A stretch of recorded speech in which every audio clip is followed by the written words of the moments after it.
한국 정치를 풀어내는 토론 사이다. 한국 정치를 풀어내는 토론 사이다. YTN FM 출발 새 아침. 여의도 중계석.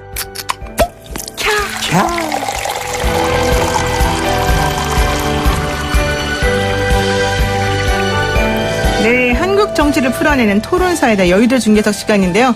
오늘 이 시간 여의도 정치 상황을 누구보다도 명쾌하게 풀어주실, 원래는 두 분인데 혼자서도 두목을 충분히 하실 우리 일당백 더불어민주당 강병원 의원과 함께합니다. 어서 오세요. 안녕하세요. 역시 젊은 피 강병원 의원 뵈니까 분위기가 달라지네요. 예. 예. 어떻습니까? 오늘 백승주 의원님 같이 못 하시는데 혼자 다 하셔도 되겠습니까?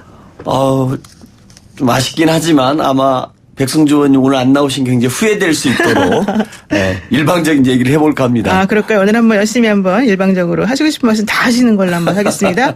자, 우선 강병원 의원님 국회 기획재정위원회 소속이신데요. 요즘에 욕설 파문이 많잖아요. 여기저기서. 국감에서 기획재정이 있는 그런 거 없습니까? 품위가 유지되고 있는지요?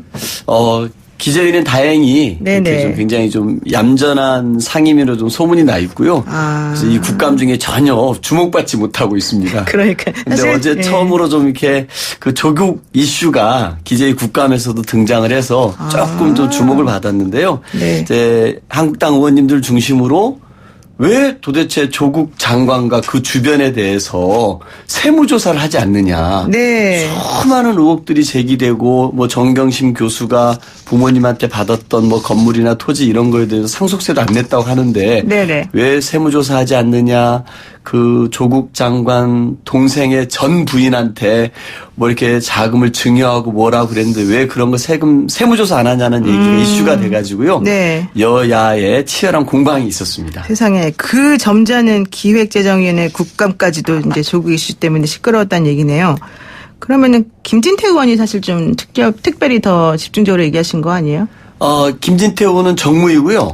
정무위. 저희 기재위에는 엄용수 의원님, 엄용수 의원님, 최교일 의원님, 뭐 윤영석 의원님 이런 분들이 주로 좀 제기를 해서 네. 저희 또 여당이 네. 방어만 할 수는 없지 않습니까? 그렇죠. 그래서 반격을 또 했습니다. 뭐라고? 그래서 왜 그러냐면은요, 이 국세기본법에는 이 세무조사 요건을 굉장히 까다롭게 해놨습니다. 네. 왜냐하면은 국세청이라는 이 권력기관이 국민의 재산권을 침해하고 네. 막 들여다보는 거를 함부로 할 수 없게 하기 위해서 네. 국세기본법에는 세무조사라는 거를 그냥 뭐 민원이 제기됐다 그래서 네. 의혹이 제기됐다 그래서 추측성 민원이 들어왔다 그래서 세무조사를 할 수 있는 게 아니고 명백한 증거 자료 등이 확보가 돼야지만이 세무조사를 할 수 있게끔 돼 있습니다. 네. 그렇기 때문에 저희 여당 같은 걸 어떻게 반격을 했냐면요.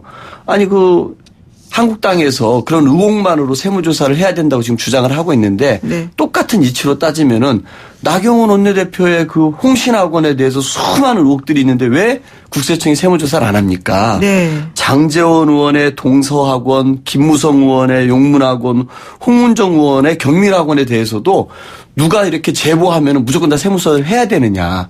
그렇게 국세청장한테 물어봤더니 국세청장이 세무조사는 명백한 법적 근거에 따라서 하는 것이지 의혹만으로 할 수 없습니다.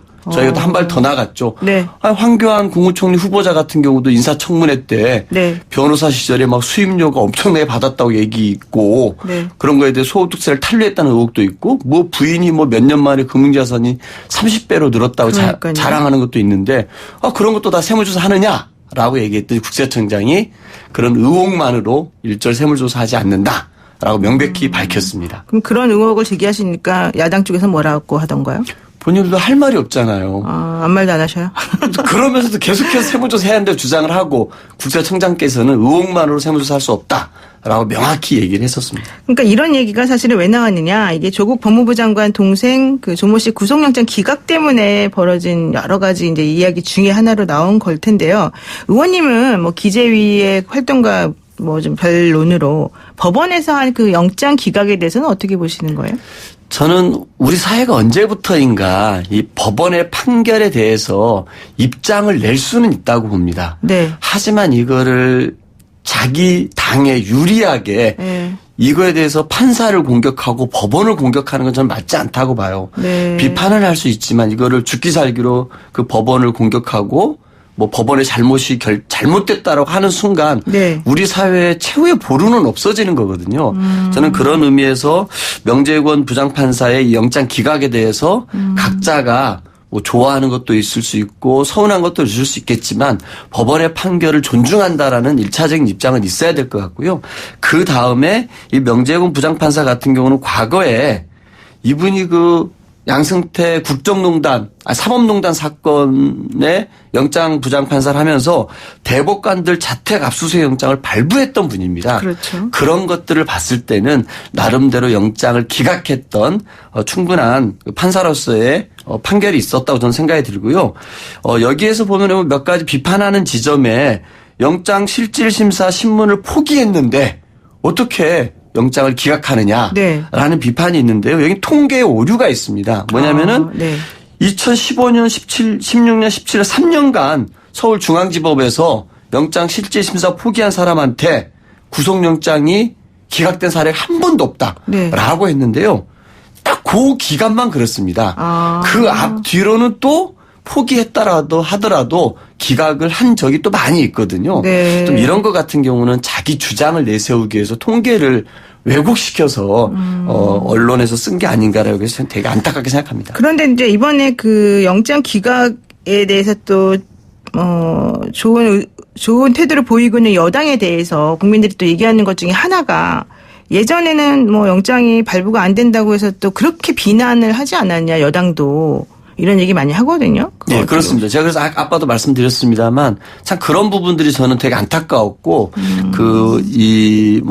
김경수 재판 결과 1심 결과가 나왔을 때도 네네. 우리 당내에서 과도하게 재판부를 비판했던 적이 있었습니다. 네. 저는 그때 이건 옳지 않다고 생각을 했습니다. 어쨌든 재판부의 판결은 저는 존중해야 되고 네. 그럴 때만이 저는 민주주의 사회가 네. 운영이 되고 저는 굴러갈 수 있다고 생각합니다. 민주당의 입장과 다르게 변론으로 우리 또 강병원 의원님은 초지일간 말씀하셨다 이거군요. 일단 1부 여기까지 듣고요. 우리 잠깐 쉬었다가 2부 다시 대담 이어가겠습니다. 네, 한국 정치를 풀어내는 토론사이다. 여의도 중계석 시간인데요. 오늘은 더불어민주당의 강병원 의원님 혼자 나오셔가지고 일당 100을 지금 하고 계십니다. 자, 제가 두 번째 질문 드리겠습니다. 지금 조국 정국 모든 이슈의 블랙홀이다 이런 얘기도 나오는데요. 민주당은 지금 이거를 계속해서 밀어붙여서 이 국회 선진화법 카드를 좀 끝까지 한번 해결해 보겠다 이런 입장을 지금 갖고 계신 거잖아요. 예, 그렇습니다. 이제는 이제 국회 시간이 됐는데요. 네네. 국민의 검찰개혁 명령을 좀 국회가 받들어야 될 때입니다. 네네. 저는 서초동 촛불 집회나 광화문 집회나 검찰 개혁을 해야 되느냐로 물어보면은 네. 그거에 대해서는 다 공감을 할 것 같습니다. 그거의 적임자로서 조국 장관이냐 네. 아니다. 네. 이런 문제는 있을 수 있지만 지금 우리 사회의 큰 시대적 과제로 검찰개혁 화두는 진영을 떠나서 다 동의하지 않을까 싶고요. 이 국민의 목소리를 국회가 받들어야 된다고 생각하고 그런 의미에서 패스트트랙에서 이미 검경 수사권 조정안과 공조 설치가 올라와 있습니다.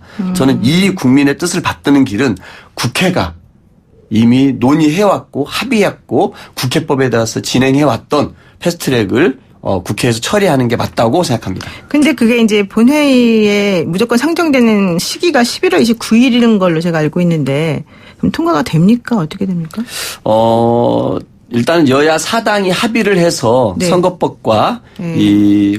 공수처나 공수처라든지 검경수사권 조정법 다 옮기지 않았습니까? 네네네. 그래서 아마 이 검찰개혁 법안들은 이달 말 본회의 상정이 가능하다고 문희상 의장님께서 외부 법률 자문을 받으신 걸로 알려졌습니다. 네. 왜냐하면 한국당 같은 경우는 법사위 법안이기 때문에 추가로 법사위에서 90일간의 네. 체계자구 심사를 해야 된다고 하는데 이미 다 법률 자문을 해서 이 검경 수사권 조정안 등 이 법안은 법사위 법안이기 때문에 별도의 체계자구 심사 기간이 필요 없다라고 받으신 것 같아요. 그러면은 이 법안들은 10월 말에 본회의 상정도 가능합니다. 저는 그렇기 때문에. 근데 그러려면 법사위원장이 좀 협조를 해줘야 되는 거 아니에요? 아닙니다. 상관없어요? 예, 자동으로 본회의에 부의가 되게끔 되어 있습니다. 그렇기 때문에 여상규 법사위원장이 막말도 하고 욕설도 하시는 분입니다만 더 이상 본인의 권한을 사용할 수 없는 게 이 패스트트랙의 법안이 올려지면은 자동으로 그 상임위에 있다가 본회의로 자동 부의되게 돼 있습니다. 그렇군요. 그럼 이제 검찰 자체 개혁안 관련한 내용을 조금 얘기를 다뤄볼 건데요. 본격적으로 들어가기 전에 어제 밤사이에 일어난 뉴스 중에 하나가 윤석열 검찰총장이 중앙지검장이던 시절에 나왔던 윤중천 씨의 그 별장 성접대와 연루되어 있다 이런 보도가 어젯밤에 나왔잖아요. 네, 저도 깜짝 놀랐습니다. 네, 예. 그 부분과 관련해서는 그러면은 검찰 개혁을 지금 추진하고 있는 윤 총장이나 뭐 민주당이나 뭐 조국 장관이나 어떻게 지금 이게 영향을 미칠까요? 저는 뭐 윤 총장이 검찰 개혁을 하는 건지 아니면 검찰의 기득권을 지키고 지키려다가 이 국민들의 검찰 개혁 여망이 워낙 크니까 네네. 어쩔 수 없이 검찰 개혁을 하는지는 모르겠습니다. 네네네. 근데 만약에 그 윤중천 씨 1차 조사 수사 기록에 네. 윤석열 총장의 이름이 여러 차례 거론됐고 네. 윤 총장도 그 강원도 그 원주 별장에 가서 여러 차례 접대를 받았다라면 심각한 문제가 아닌가 싶고요. 그런 부분들이 검찰 내에서 뭐 진상조사가 있었지 않습니까? 네. 그런데 곧 뭐 검찰총장이 될 유력한 사람에 대해서 덮고 지나갔었고 윤석열 총장 말고도 여러 사람의 검찰 고위급들이 이름이 나왔던 것으로 예. 알고 있는데 그들에 대해서 그때 진상조사를 했던 그 검찰 수사단에서 네. 제대로 된 그 각각의 사람들에 대해서 어떻게 연유가 됐고 네. 어떤 과정이 있었는지 밝힌 적은 없습니다. 저는 그런 의미에서 이제는 윤석열 총장이 네. 우리 국민들께 이 사안에 대해서는 답을 해야 된다라고 생각합니다. 근데 거기서 문제는 민정수석실에서 그때 검증을 다 거친 거고 문제 없다고 했다. 이게 사실은 포인트 같아요. 요즘엔 나온 거 중에. 근데 저는 그 부분을 아까 제가 라디오에서 네네. 방금 네. 들었는데요. 네. 그 부분은 그분이 말씀하신 추측을 통해서 말씀하시는 것 같아요.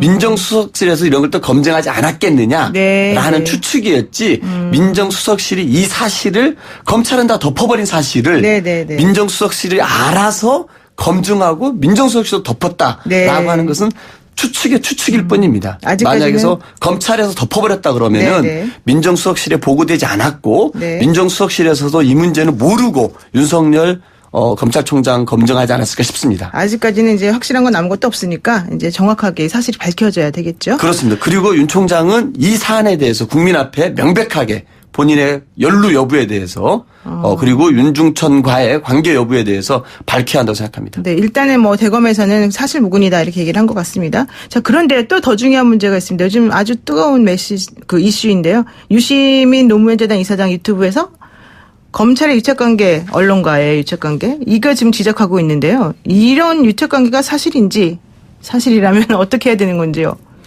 일단 사실이겠죠. 사실이겠죠. 사실이겠죠. 사실이겠죠. 너무 사실이겠죠. 강력한 말씀이신데요. 저는 예. 사실이라고 보고요. 네. 어쨌든 뭐 KBS 입장에서는 그 KBS 법조팀에 있는 기자분들 네. 억울할 건 있을 거라고 생각합니다만 네. 언론의 여러 분들이 검찰 네. 관계자 발로 정말 저럴 수 있을까라는 기사들이 많이 나왔지 않습니까? 네. 그런 피의 사실 공표가 결국 언론을 통해서 외부로 유출되는 거기 때문에 검찰과 언론의 이런 유착들은 저는 충분히 있었을 거라고 봅니다. 저는 그 김경록 그 프라이빗 뱅커의 얘기 중에서 제일 황당했던 건 뭐냐면은요. 네. 그 조국 장관이 집에 와가지고 고맙다는 말을 했다잖아요. 네, 지나가면서 스쳐 지나가면서. 예. 네. 그런데 언론에 나온 거는 증거인멸을 도와줘서 고맙다는 식으로 언론 기사화가 됐습니다. 네네. 근데 이제 그 알릴레오에서 김경록 씨가 했던 얘기를 들어보면은 조국 장관과는 여러 차례 만나왔고 의례적으로 우리 부인 도와줘서 고맙다는 얘기를 해왔다는 거 아닙니까? 네네. 근데 이 말이 언론에 나올 때는 조국 장관이 마치 하드웨어를 무슨 뭐 부시고 뭐 지우고 하는 이 증거인멸을 도와줘서 고맙다는 식으로 얘기했다라고 나온 거 아닙니까? 저 이런 거를 봐서는 네. 이 검찰에서는 뭔가를 흘려주고 언론은 또 이걸 가지고서 뭐 단독이네 뭐네 하면서 네. 뭔가 새로운 의혹을 부풀리게 만들어내왔던 것이 사실이었다라는 게 좀 느껴졌습니다. 그래서 김경록 씨 같은 경우는 보면 정말 억울한 사람이잖아요. 네. 이분이 제가 봐서는 법에 대해서 조금만 알았으면은 아예 손대지 않았을 것 같아요. 네. 혹은 법을 더 잘 알았으면은 이미 동양대에서 서울 올라오는 길에 충주호 같은 데 버려버렸겠죠. 법을 잘 알았으면은. 네. 근데 마치 압수수색하면은 컴퓨터 같은 것도 다 털어가는 줄 알았다는 거 아닙니까, 이 사람은. 네. 그러니까 유리한 거, 확보하려고 복사했다라는 거 아니겠어요? 그렇군요. 어쨌든 뭐 김경록 씨가 정말 순결한 그런 사람인지 아닌지 사실은 또 그것도 확인을 해봐야지 됩니다만은 지금 7948 쓰신 애청자가요. 정말 조국이 뭐길래 나라가 풍비박살이 납니다. 그만 좀 듣고 싶습니다. 이런 얘기까지 하셨는데요. 오늘 여기까지 해야 될 것 같아요. 네. 고맙습니다. 네, 지금까지 더불어민주당의 강병원 의원이었습니다.